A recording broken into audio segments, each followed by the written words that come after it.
သမီးကြီးပြီလေမဖြစ်နိုင်ပြီးပါဒီကောင်အရက်ပလီနဲ့လက်ညှိုးထိုးနေတယ်ဟေးဟေးဟေးဟေးဟေး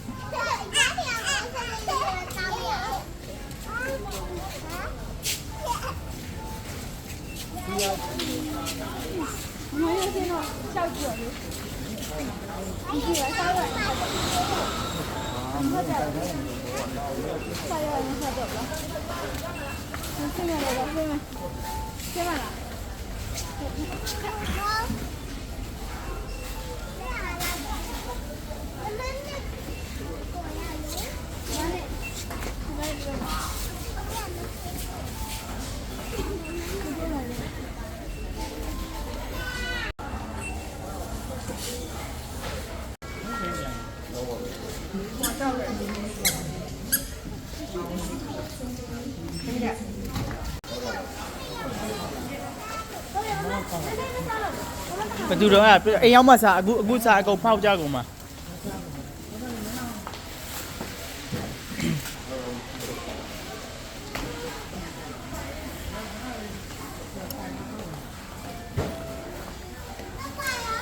ဒီမှာဒီဘက်ကိုလာဒီတော့နိုင်လို့မရဘူး